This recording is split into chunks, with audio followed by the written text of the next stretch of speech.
Alrighty, we might kick off. So thank you everyone for joining us today on Are You OK Day, and welcome to our special webinar where we're going to talk about Are You OK Day and supporting employee mental health and wellbeing.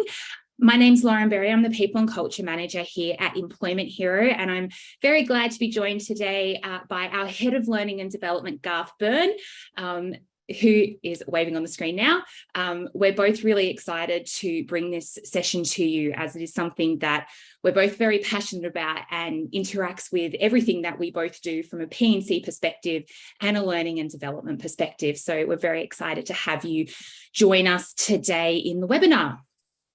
So firstly, I would just like to do an acknowledgement of country, and we acknowledge the Aboriginal and Torres Strait Islander peoples as the first Australians and traditional custodians of the land where we live, learn and work. I would also like to go through just a little bit of housekeeping and answer some questions up front. So we do have an allocated time at the end of the webinar for questions. We're also going to be running some polls, so it is a little bit interactive. So please answer the poll question and join us in the conversation today. Please don't hesitate to type any questions you might have throughout the presentation in the box at the bottom of your Zoom screens, as we'll get to as many as we can after the presentation if we have time. But don't worry, today's session's recorded. We're capturing all of the questions and information will be sent out after the session. So Q&A at the bottom, we'll go through them at the end of the session today if we have some time, and try and get through as many of them as we can. And please participate and ask any questions you might have as we go through the presentation. So what are we going to cover today? So today is Are You OK Day, and we want to have a little bit of a chat about what is Are You OK Day and how it came about and why it's important. We're also going to touch on the impact of poor employee wellbeing, the importance of mental health and wellbeing in the workplace, initiatives to support employee mental health and wellbeing, and as I said earlier, we're going to have a little bit of a Q&A at the end if time is permitting. So our first poll will be coming up on the screen, and the question we want to ask you is, have you experienced a situation where you would have benefited if someone had asked you the simple question, are you okay? So you've got three answers. I have not, I am unsure. Please pop your responses in, and we'll give you a minute to fill out the poll.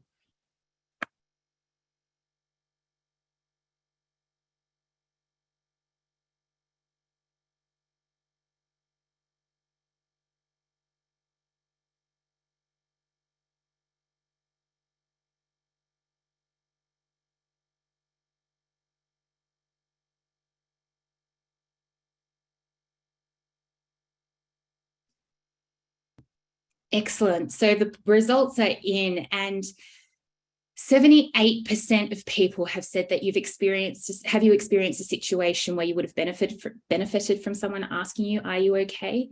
And 78% of you said that you have. That is a massive amount, and just absolutely highlights the importance of what today is about and the importance of implementing the steps that we're going to talk about today around asking your people, are you okay? Because if 78% of us would have benefited from that, we can be absolutely certain that it's something that others will benefit from as well.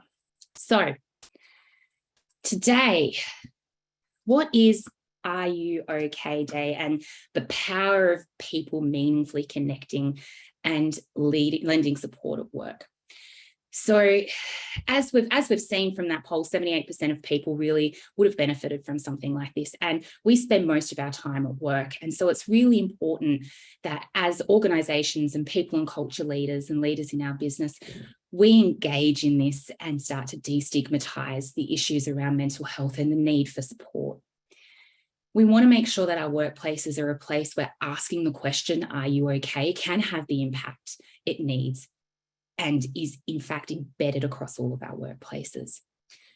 As employers or staff, we can all create a culture of where people feel confident and comfortable asking and answering the simple question, are you okay?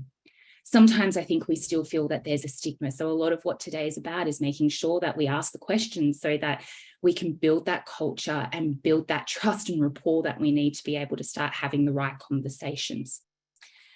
It would also be remiss of us to say that as people and culture leaders, we have a duty of care to make sure that we provide a safe and healthy workplace for all of our people. And these are the types of conversations that are really important. And it's also just the right thing to do. So Are You OK Day is based around the idea of 4 simple actions: ask, listen, encourage action, and check in. Now, I'm not sure if a lot of you are aware of how Are You OK Day started, but it was created by Gavin Larkin, and it was in response to his father's suicide. And the organisation of Are You OK highlights the importance of regular check-ins to ensure that no one is suffering in silence. And it's about destigmatising the conversations around mental health and making sure people have access to the conversation, and then also the subsequent support from it.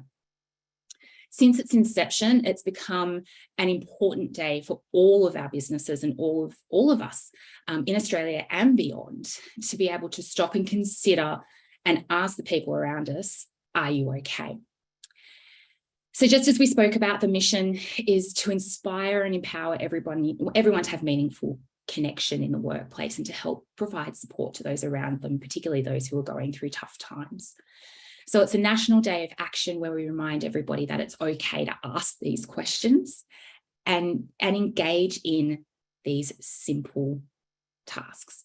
If you notice someone is struggling, if someone's looking a little bit disconnected, if their screen's turned off, if their demeanor has changed, something may be going on. They may have life's normal up and downs. There may be a bigger underlying issue, but it's important that we ask the question, are you okay?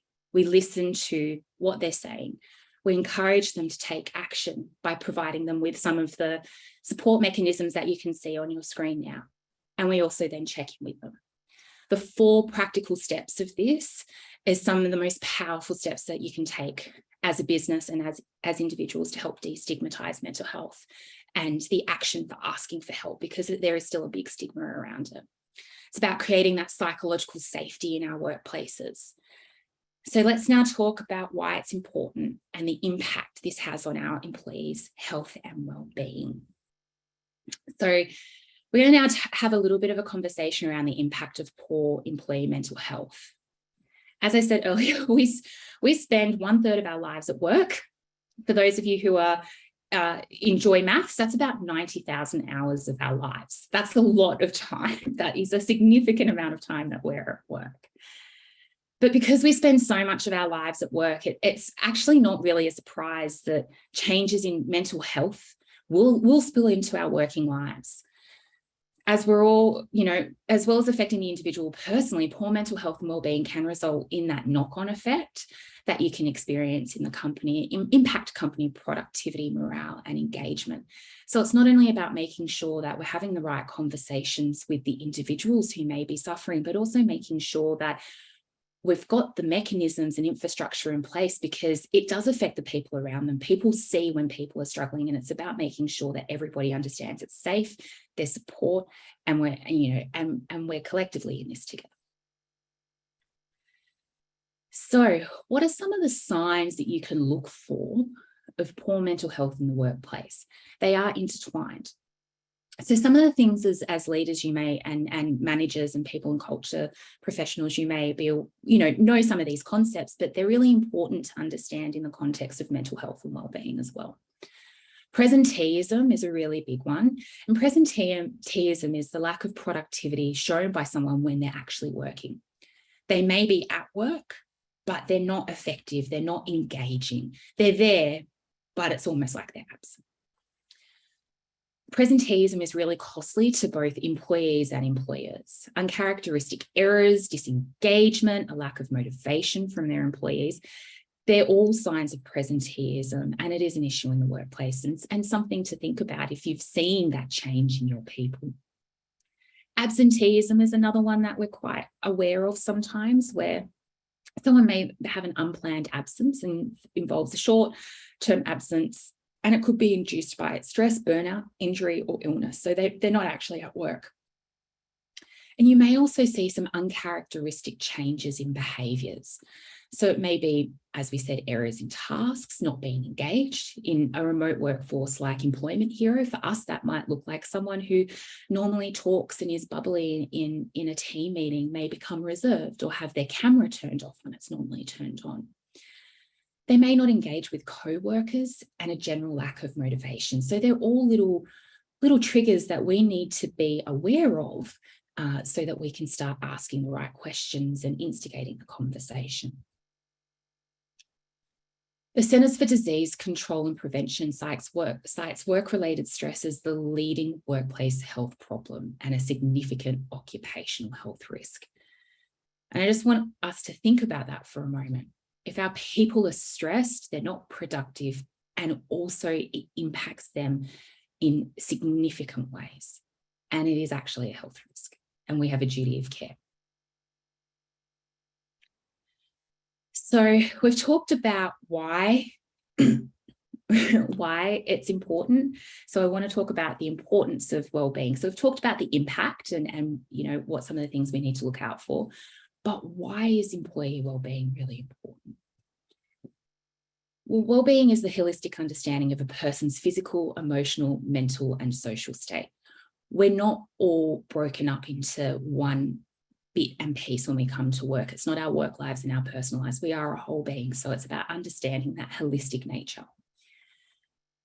When people are in a state of well-being at work, they're able to develop to their potential, they're engaged, they're productive, they're creative, they build positive relationships and networks with everybody, they're able to cope with the normal stresses of life and those ups and downs, and they're able to make a meaningful contribution.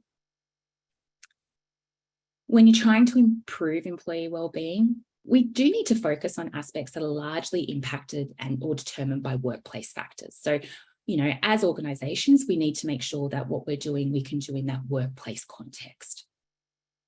It also means that as organizations, we're able to directly address any of the areas rather than just provide support. So that's why it's important. We're going to chat now a little bit about how can we practically provide the support and help you to support employee mental health and wellbeing in the workplace. So one of the big ones, and we talk about this a lot, is psychological safety.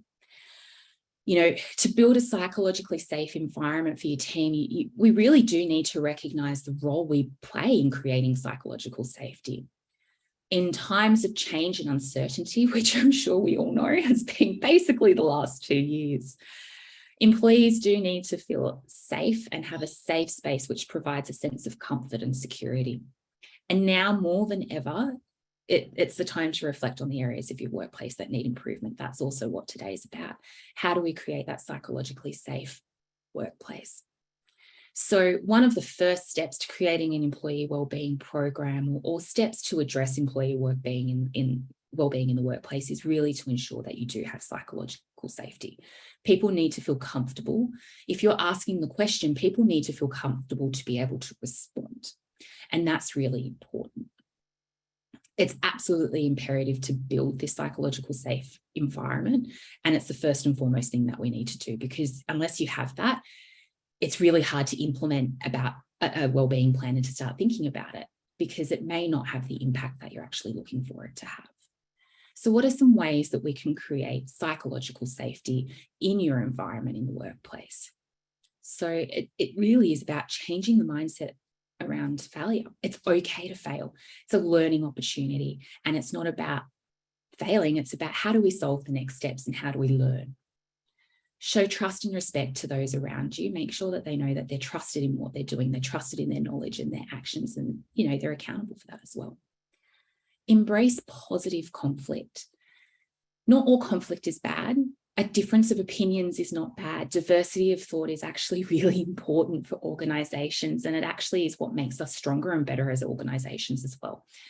Sometimes we do have differing opinions, but it's about making sure that we have spaces that people can feel that they can bring those different voices and divergent opinions together to have the best outcome for the organizations. Stop the spread of negativity. We can get into negative spirals really quickly. So it's really important, if we're seeing that as leaders, as managers, as people and culture professionals, or non-people and culture professionals, just as colleagues, it's really important that we address that. Involve your team when making decisions. That's a really critical piece as well. That idea of having some feedback loops and a say and buy-in and taking people on the journey when there's decisions to be made is really important. And one of the key things that you'll see today is about listening. Listen to understand. That is critical. You can't build psychological safety unless people feel that we're actually listening to them. So, one of the things that we can do to help build employee health and wellbeing and build that psychological safety in our workplaces is to have a mental health and wellbeing policy. Now, transparency, like a mental health and wellbeing policy, breeds psychological safety. That transparency is really important. It also sets the tone and the organizational tone to how we're addressing mental health and wellbeing. And with that comes the culture. So we're now building that culture of being able to ask for help, to have the question to destigmatize.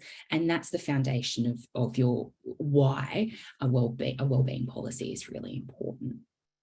It also helps to destigmatize, and it also provides that structure for those who may struggle to ask for help. Those who are in the midst of struggle and needing support often don't know where to go. So having a mental health and wellbeing policy is really important to give them the framework to understand, how do we deal it as an organisation? What resources are available to them? And if they need to ask for help, how do they do it? Some people do need more structure. So that's why it's also really important, because it does give that starting point to engage and give them actions that they can take and some resources they may be able to access. You can also see that it is really an opportunity to communicate with your people. So it's a great tool and resource for you. One of the other elements that is really critical for particularly larger organisations, but something that we offer as well, is EAP. And this is something, if you're an Employment Hero customer, you can talk to us about adding onto your Employment Hero package, because we have a link with Acacia, who's an EAP provider, and we use them ourselves.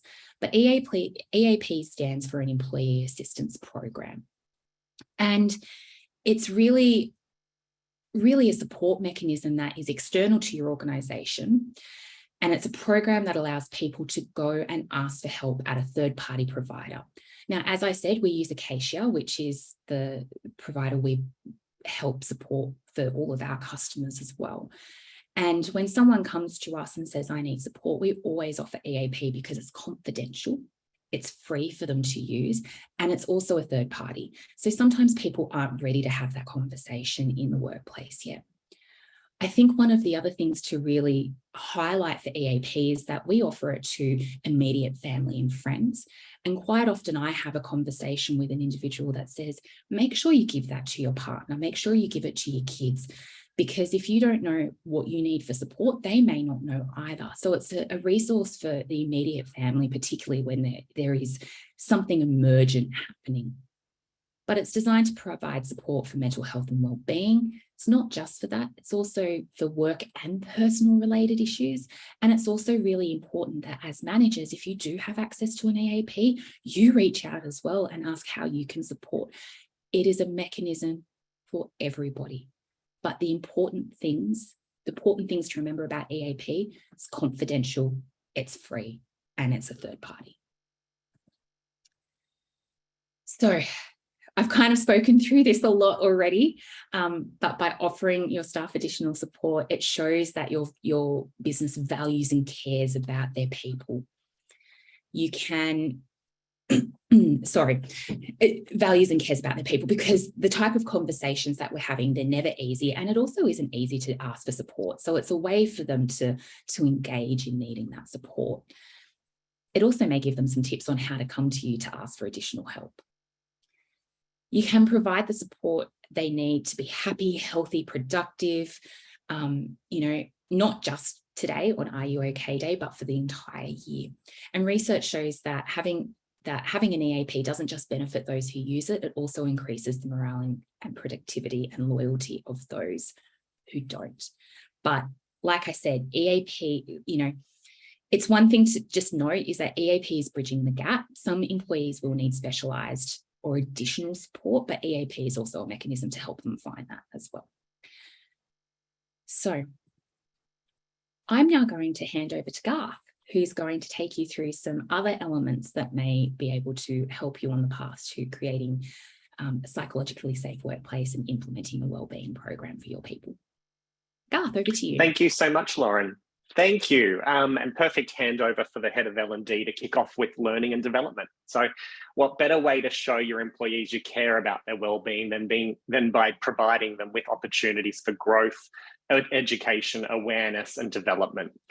So in particular, leading on from what we were just talking about with EAP, if you want to run learning and development opportunities within your company to educate and build awareness around mental health and well-being, get in touch with your EAP. They can provide you with materials, resources, all of the content that you may particularly need, as well as the services of facilitators. So I know in the past we've leveraged EAP to have facilitators come in and share really prevalent information for us at those particular points in time.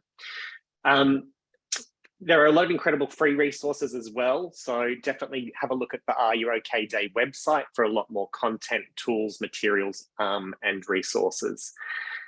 Topics that you could potentially cover as part of learning and development are how to manage your own mental health and how to improve your overall well-being, as well as those topical things around stress, burnout. We know that organizations have peak times during the year where things are going to get busier.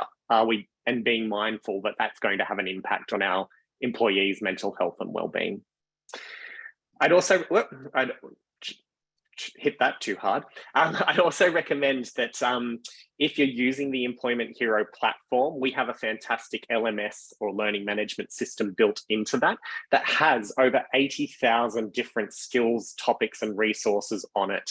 And that includes mental health and well-being. So you can see in the screenshot here some of the examples we've pulled out of the Go One learning platform that talk about mental health and well-being. So making this part of your company culture, encouraging people to build awareness, knowledge, and skill on these sorts of topics can have a huge impact on your employee engagement, satisfaction, and utilization. So please keep that in mind as well. Another concept, and this might seem very simple, and I know that most of us have one-on-ones in some form. So I really want to talk here about the intentionality of having a one-on-one where you're actually connecting with the person. So a one-on-one, it's a regular scheduled meeting. You might do them weekly, you might do them fortnightly, you might do them monthly. But the idea is this is dedicated time for each employee to connect with a manager one-on-one in that psychologically safe environment where they can have that conversation around roadblocks, challenges, frustrations, achievements, celebrations, all of those great things where we can actually share that information, and by sharing it, lightening the load and getting it off our chest. One-on-ones are also a fantastic opportunity for managers to provide mentorship and coaching to employees. So if I am stuck or experiencing a roadblock, here's the opportunity to get some help and to generate some possible ideas and solutions.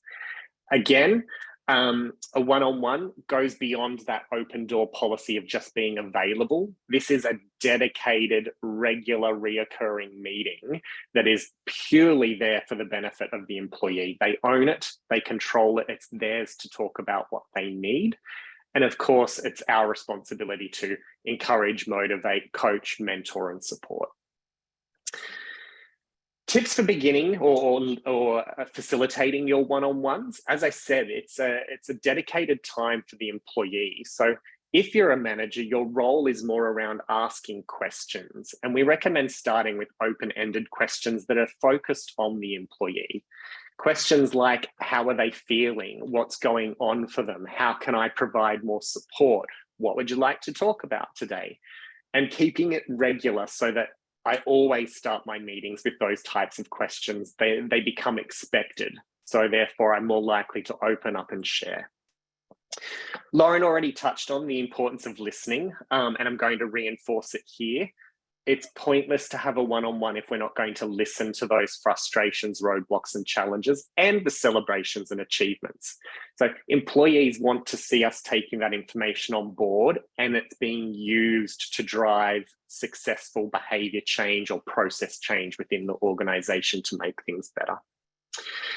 It's also that great opportunity to uncover what employees are excited about. So I mentioned celebrations and achievements, then recognition for those celebrations and achievements becomes part of that one-on-one process as well. Those open-ended questions will lead to that psychologically safe space, and it's perfectly okay that if this is new and something that you're not routinely doing, that the first couple of times you go through this, there may be a bit of silence, or there may be a bit of a I'm fine type approach to these questions.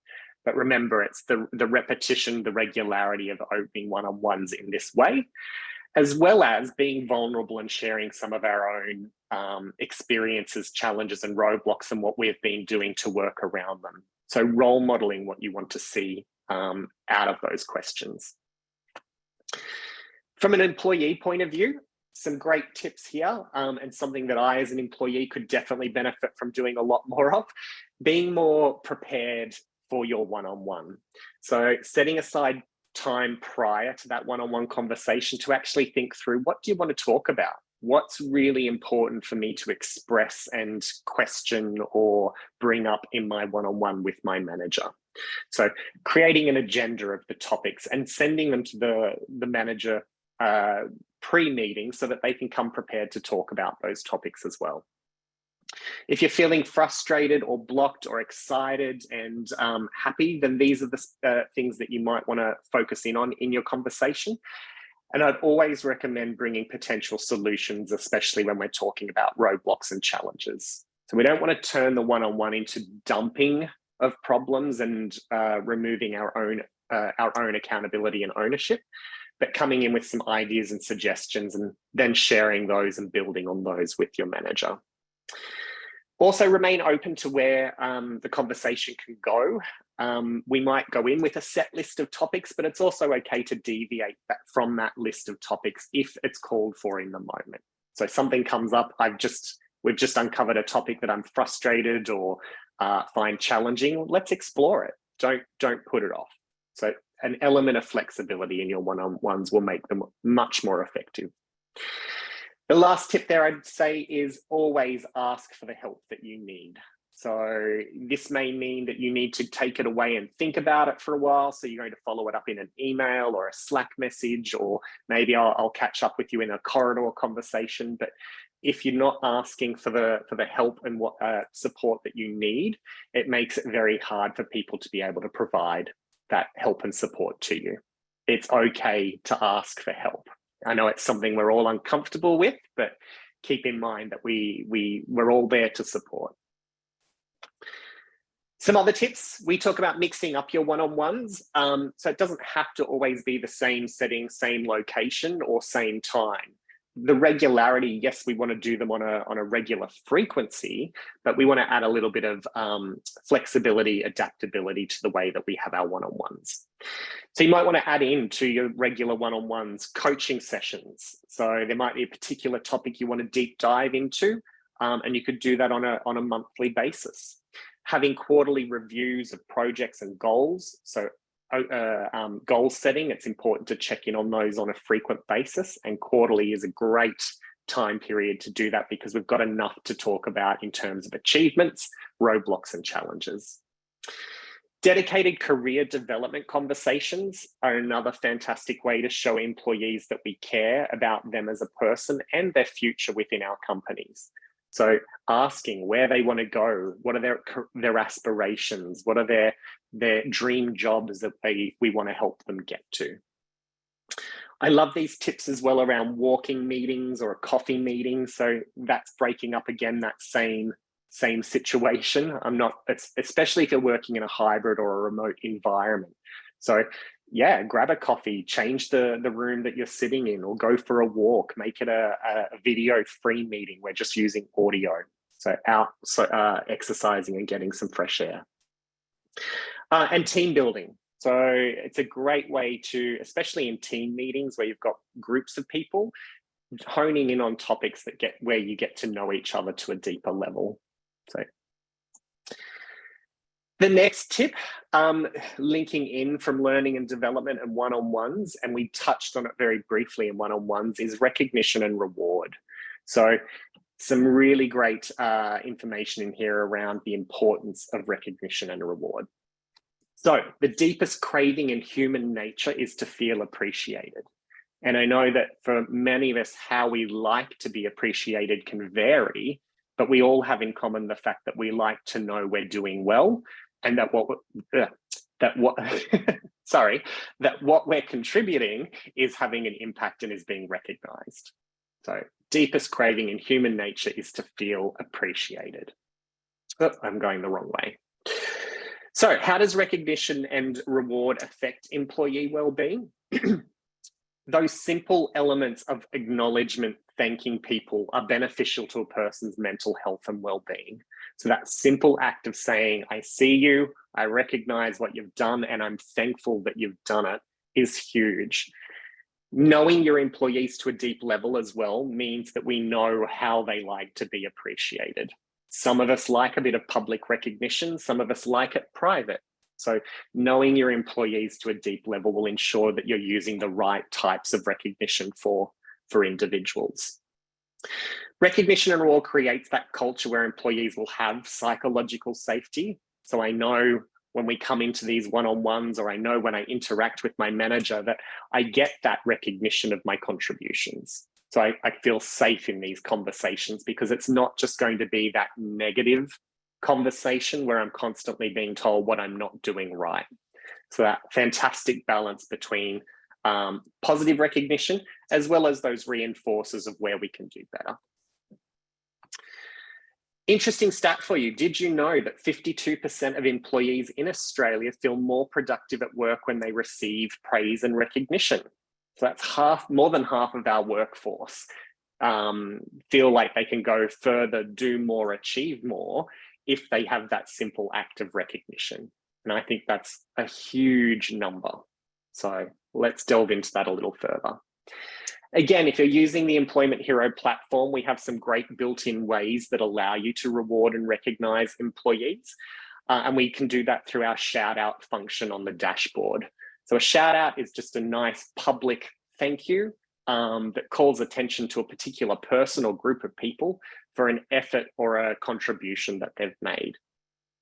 Remember the one-on-ones, again, there should be an element of celebration of achievements in one-on-ones. So that individual focus from manager to employee, and that thanks around what they've been doing. Verbal shout outs, so simply calling it out in a team meeting or a team gathering around what people are doing well. And again, making that part of the regular cadence of those types of interactions, as well as celebrating milestones like birthdays, work anniversaries, relationship anniversaries, and personal achievements as well. So when we're recognized as a whole person, we feel, again, the psychological safety to be our full selves at work, and therefore have that positive impact on our well-being. You can also create reward programs. So again, you might decide to offer monetary vouchers, you might offer movie tickets, you might offer time off. There's a range of different rewards that you can bring in for when people go above and beyond what's normally expected within a role. So recognition is fantastic for the day-to-day duties that we do and contribute. Reward becomes important when I'm doing more than what's expected. So that celebration and the reward for that extra performance. The big tip with recognition and reward is to be specific. Why are you recognizing and rewarding that person? If we really want to drive repeat behavior, then we need to know what was the specific behavior that you're thankful for. So be very specific and include the reason why you're recognizing or rewarding someone. Another tip, promoting work-life balance, something that we'd all benefit from, I'm sure, making sure that we're not burning the candle at both ends, but wherever it's possible, in allowing employees to work flexibly. So I know I've had situations, in my role where I've had to work later, running training sessions in the UK time zones or international time zones. So you know what, if I work a little bit later, I have the flexibility to start a little bit later the next day. or if I need to duck out in the middle of the day for an appointment, or just want to get some sunshine and some exercise. What becomes important here is that you need to be a results-focused organization. We care about the result that you get. The method of how you get there to achieve that result is up to you. And that's where the flexibility and control of your day comes in for every employee. I love this tip as well, encouraging employees to use their commute time. So if you are traveling into work or have a commute back and forth, using that time to be productive for your own mental health and well-being. Maybe you like to listen to podcasts. Maybe you just like to zen out and do a little bit of mindfulness or meditation on your way to work. Music might be another element, but using that commute time to de-stress, recharge, prepare for your day, or unwind from the day that you've had. I'd also recommend that it's important that we set an example by keeping our own calendar transparent with the rest of our team. And I think as a manager, that's a fantastic way that shows that when you're available, it also shows that you're using your day flexibly for things as well. So I block out my mornings from just before start time to let people know that's my time where I walk my dogs. I might block out my lunch times because I actually like to get away from the screen and sit down and eat a meal properly. So role modeling that and showing that in your own calendar and making it transparent is a great tip there. The last one there, encouraging annual leave and time off. It always surprises me in all of the organizations that I've worked for, the amount of people that stockpile annual leave. And that's great if you're saving it up because you've got a bigger holiday that you want to take, that's great. But it's almost like in Australian culture, there's this pride in having this abundance of annual leave saved up. Well, it's really not doing you any good to have weeks and weeks of annual leave saved up and to wear that as a badge of pride. It's honestly there to give you those regular breaks throughout the year so that we can de-stress and recharge, spend time with our friends and family, go away and enjoy ourselves, or even if it's a staycation at home, just an opportunity to stop working and actually take some time out for ourselves. So definitely encourage regular annual leave and time off. No stockpiling. It's not doing you any good sitting there unused. Leading on from that, regular breaks throughout the day is also another fantastic way to ensure that we're staying fresh, recharged, and taking care of our well-being. And they range from ergonomic breaks of every hour having that 5-minute rest for your eyes from looking at a screen, or if you're like me, I'm terrible with my posture, getting up from that office chair and actually stretching and moving around, as well as a regular lunch break. The importance of nutrition, hydration, and actually taking care of our bodies physically has a profound impact on our well-being. Again, psychological safety and trust needs to be given to our employees to take those regular breaks, that I'm not going to be asking those questions of, oh, you were offline for 5 minutes, or I noticed your status went to away. That's not healthy. So if we're a results-focused organization and the work is getting done, how we get there should be in control of the individual. So please encourage regular breaks throughout the day as well, and use your calendar to lock them in. So it's very easy to have your lunch breaks booked over with meetings and other events if we don't block out and secure that time. Creating networks and different opportunities throughout the working environment to connect with different groups of like-minded people or to explore new interests is fantastic. So some great tips here around hosting virtual chit chats on Zoom that cater to different interest groups. So I know within our own organization, we have some great interest groups around reading groups, movie groups, food and wine groups. We have a future leaders group. So this is all like-minded people who voluntarily own and control these groups and come together on a regular basis to talk about different skills, topics, knowledge that they can share with each other. So book clubs would be another example of those different kind of employee groups that you could create there. Team lunches, again, in this hybrid and remote working environment, you can still get together and have a team lunch over the Zoom and sitting there having a conversation while you eat. If you are in an office or regularly going into an office, gathering with people as well and having a social lunch to de-stress and recharge. Friday night drinks, cook-alongs, consider holding local active group activities and walking meetings, again, are all different tips. The rule, or the strongly encouraged guide, I would say here, is to make sure that it's a range of different activities that occur at different times throughout the working week. If you rely on the exact same activities at the exact same time, you're potentially excluding people that might have conflicts with that particular time or location. Or if you're purely relying on a Friday night drink, you're excluding anyone that has outside work responsibilities and those that don't drink. So be careful with those that we're offering a mix and we're doing them at different times to be inclusive. All right, getting into the technology component. So providing resources and apps can also be a great way to help people in managing their well-being. So there's hundreds of potential apps and technology tools that you can use and encourage others to use as well. So here's some examples on your screen, like Calm, the Black Dog Institute, Headspace, Smiling Mind, Beyond Blue, and the Are You OK Day organization as well. So a lot of these tools we can encourage employees to use personally, as well as within our companies, encouraging encourage them.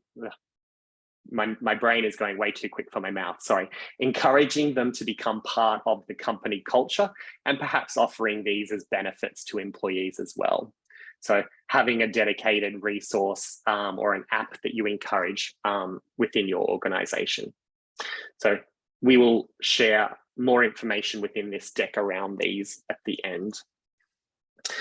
So let's move now to how we get started. We've given you a lot of great tips. Hopefully a lot of them you're already doing. And as I said, it's about being intentional and bringing that focus on health and well-being into those conversations. But let's have a look at some tips here around getting started. So to have the conversation around getting started, we recommend that you develop a well-being program. So a set of initiatives that you are very deliberate about. And again, they can include all of the things that we've just spoken about, from policies to EAPs to learning and development opportunities. But having a well-being program where you can identify well-being champions, employees within the organization that can own some of these elements and drive them, really creates that culture of inclusivity and gives people ownership and power to take the lead on these. We also encourage wellbeing surveys, so regularly using surveying tools to get a gauge on how people are feeling.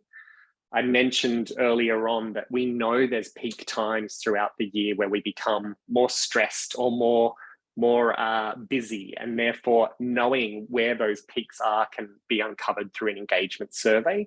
And it also allows us to then prepare, well, what needs to be in place to support people through those key moments. So I remember reading an article just the other week around the burnout in the financial services sector, especially at end of financial year.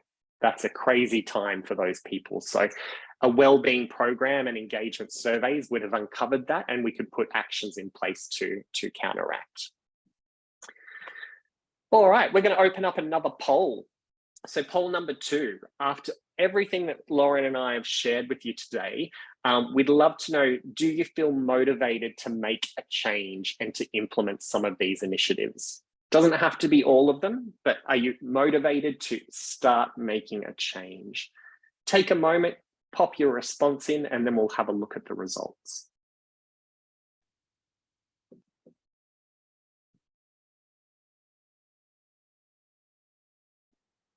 Okay, the results are in. Wow.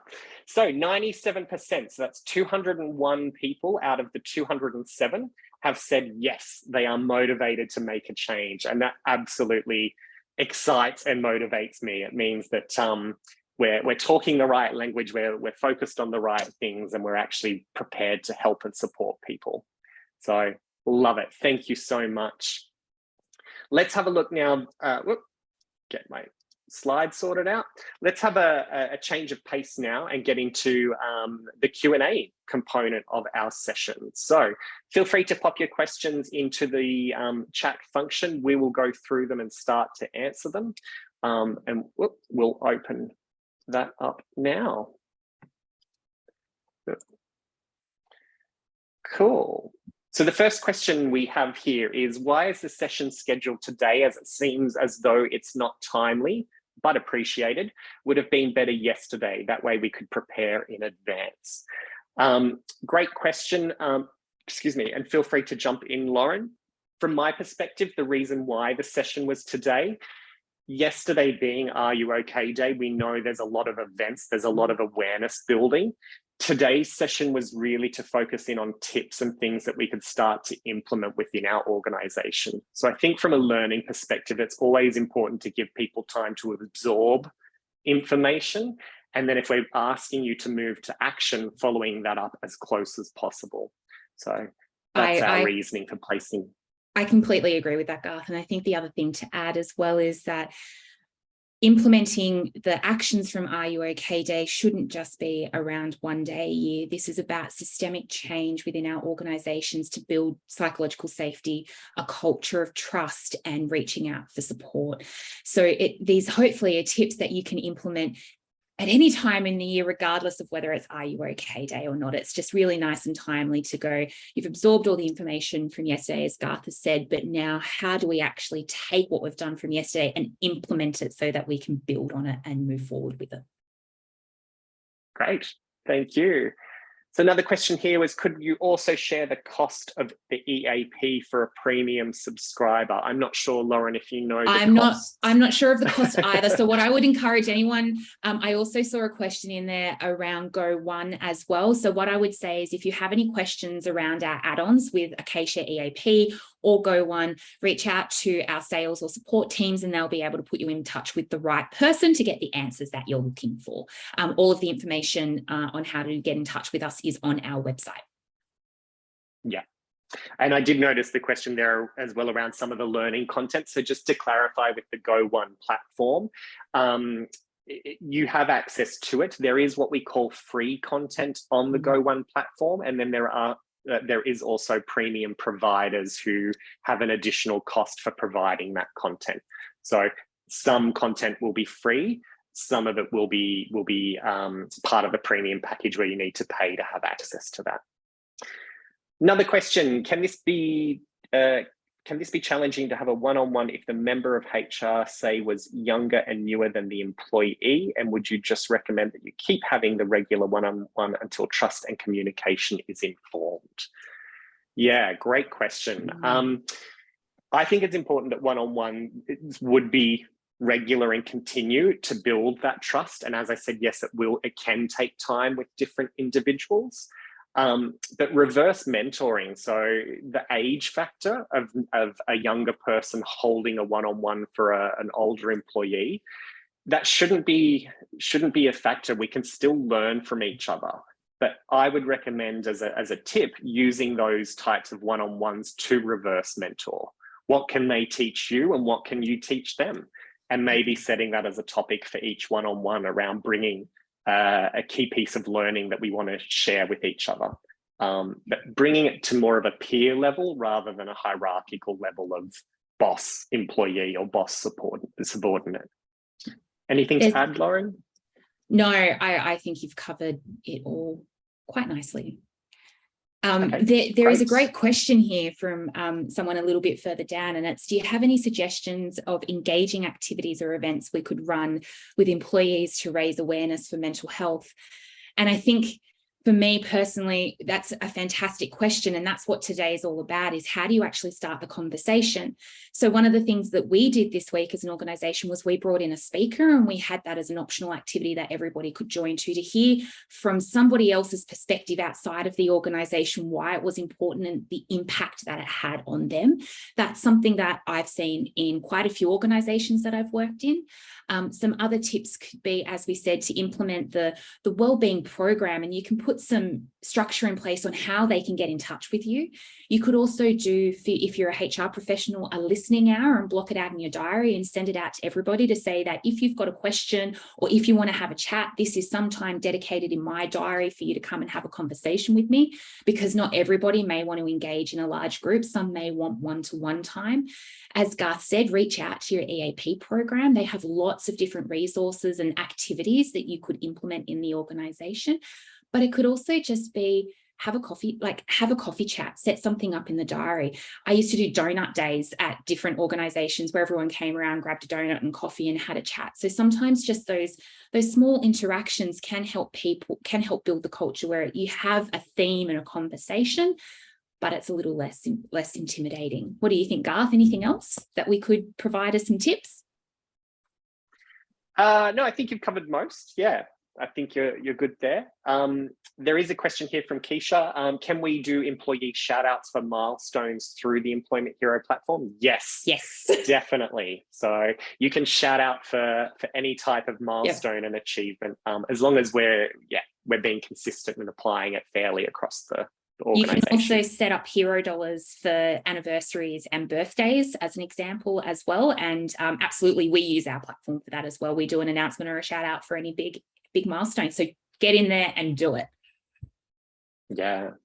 So I think this is an important one as well, Lauren. How do you create healthy boundaries with people who are incredibly draining? So protecting our own health and well-being. That's a really great question. And I think as HR professionals, we quite often are in situations that can be quite draining and quite mentally draining. So what I'm going to say is not just for people, but situationally as well.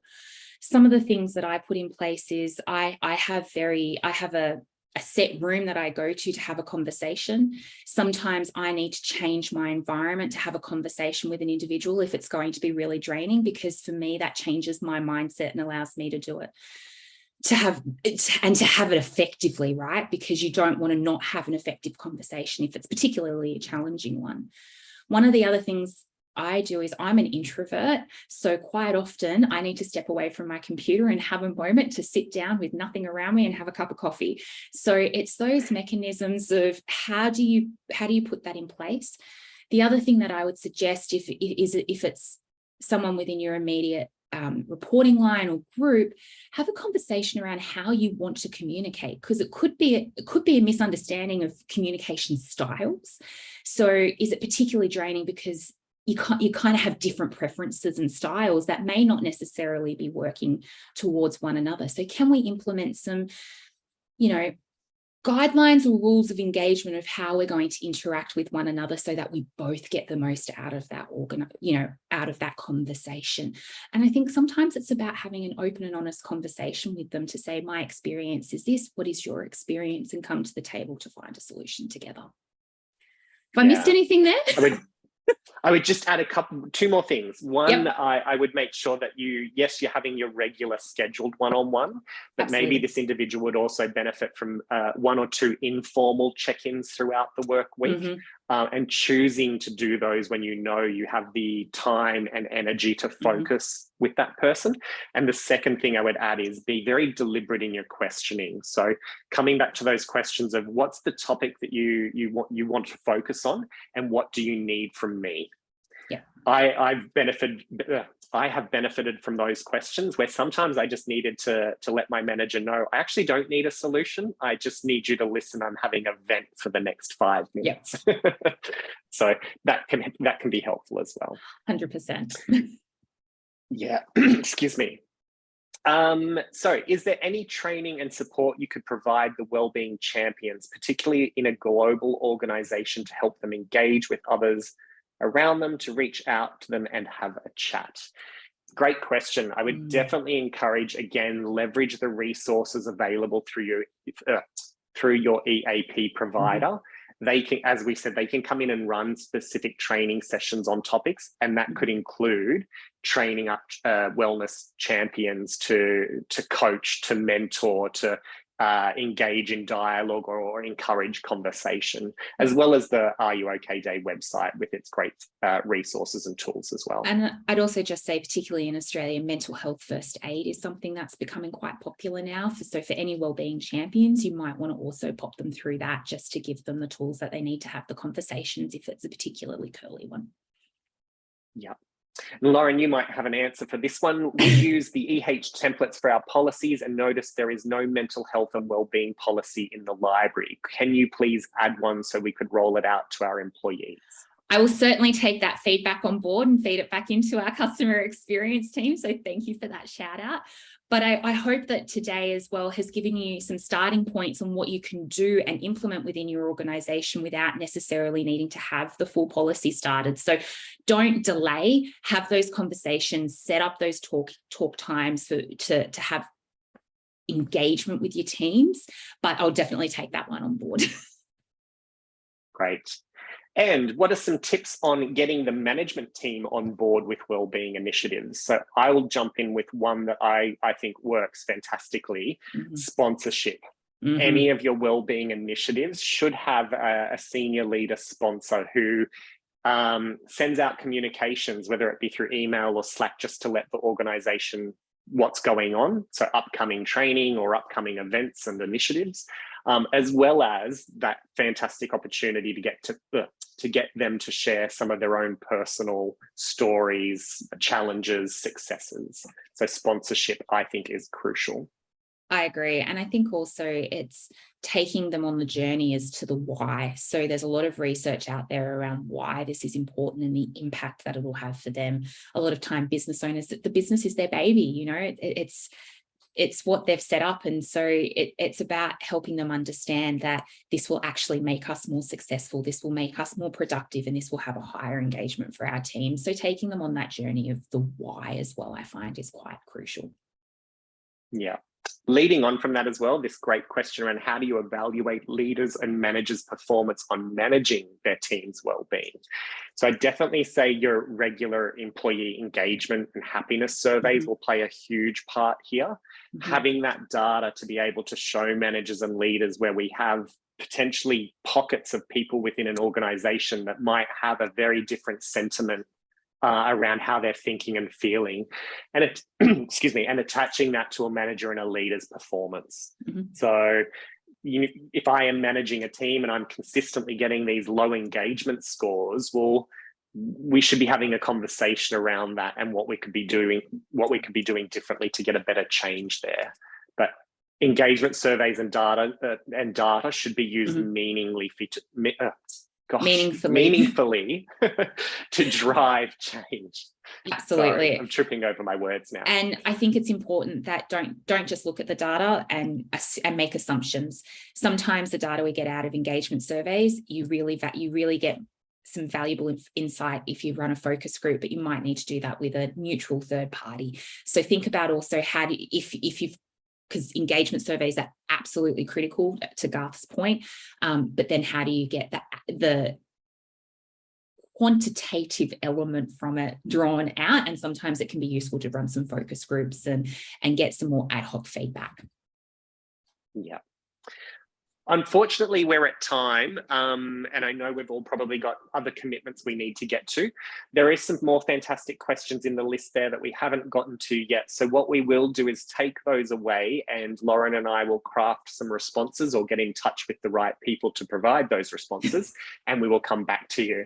You'll also receive a copy of the deck that we went through today with all of the links to the tools and resources that we mentioned, as well as so that you can read back over any of the topics that we've covered. But I do want to say a very big thank you for your time, your commitment, your participation, and for being such ambassadors of Are You OK Day. So remember, it's about asking the questions, creating the safe space, asking the question, and listening to the responses that we get so that we can take action. Encouraging that action as well, and then checking. Yeah. Thank you so much, everyone. We appreciate your time and effort.